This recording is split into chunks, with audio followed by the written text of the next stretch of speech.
दोस्तों, अगर आप में से किसी को इस प्रकार की गांठ हो रही है, यानी कि लिपोमा, अगर किसी को भी लिपोमा की गांठ है, तो आज इस वीडियो को पूरा देखना। आज मैं आपके लिए एक ऐसा घरेलू नुस्खा लेकर के आई हूँ जो कि आपकी लिपोमा की गांठ को बिल्कुल सही कर देगा। दोस्तों, ये लिपोमा होता क्या है? ये एक गांठ की तरीके से होता है और इसमें दर्द नहीं होता है। ये हमारे त्वचा के नीचे हिस्से में ये गांठ होता है और इसको दबाने से दर्द आपको बिल्कुल भी महसूस नहीं होता है। हालांकि ये गांठ बहुत ज़्यादा कोई नुकसानदायक नहीं होती है, लेकिन फिर भी अगर मैं आपसे एक बात कहूँ, अगर आपके कहीं गांठ वगैरह हो रही है, हाथ में, पैर में, शरीर के किसी भी हिस्से में हो सकती है, हाथ में, पैर में, गर्दन के पीछे या पेट में, पीठ में, कहीं पर भी हो सकती है ये गांठ लिपोमा की, तो सबसे पहले आप डॉक्टर को चेक कराएं। अगर वो बोल रहे हैं कि आपके चर्बी की गांठ है, यानी कि लिपोमा की प्रॉब्लम है, तो आप इस नुस्खे का ज़रूर इस्तेमाल करिए। ये घरेलू नुस्खा आपकी लिपोमा की जो गांठ बनी हुई है उसको ये सही कर देगा, यानी कि जड़ से ख़त्म कर देगा।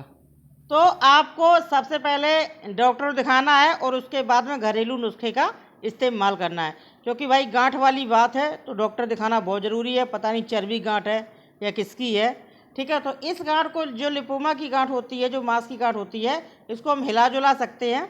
तो चलिए अब मैं बात करूँगी घरेलू नुस्खा कैसे आपको लेना है।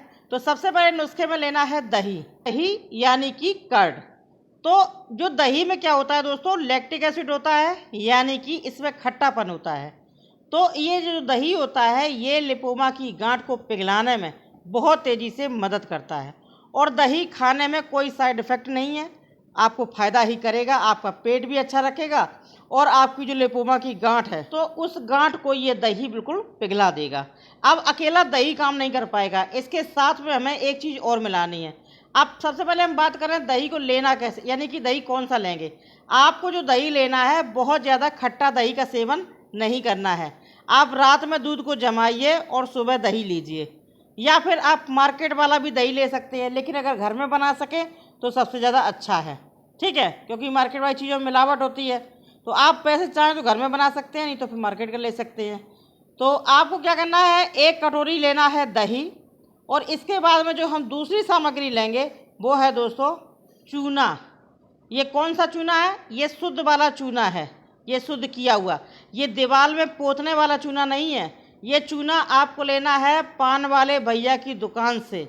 ये बिल्कुल शुद्ध चूना आता है, आपको 5 रुपये में, 2 रुपये में आपको आराम से मार्केट में मिल जाएगा। और नहीं तो अगर आपको नहीं समझ में आ रहा कहाँ से लें, तो जहाँ पे पान बेचते भैया, पान वाले भैया, वहाँ से आप चूना ले लेना।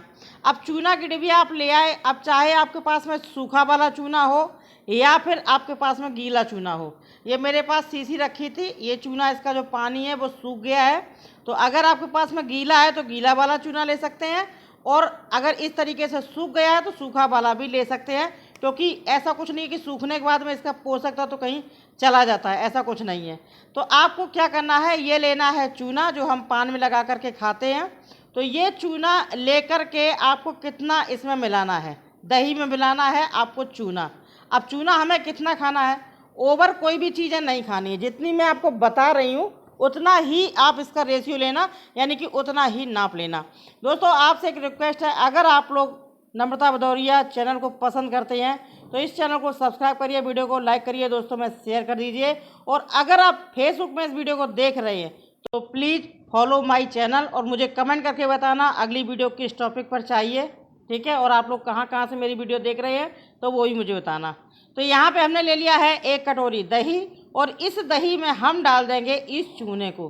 तो हमें इस दही में ये जो चूना डालना है, तो सिर्फ और सिर्फ ये हमें चूना इस्तेमाल करना है 1 गेहूं के दाने के बराबर। ये देखिए, ये देखिए, यहाँ पे अगर हम चुटकी से नापें तो मात्र मैंने यहाँ पे 2 चुटकी इसमें डाल दिया है, सिर्फ 2 चुटकी।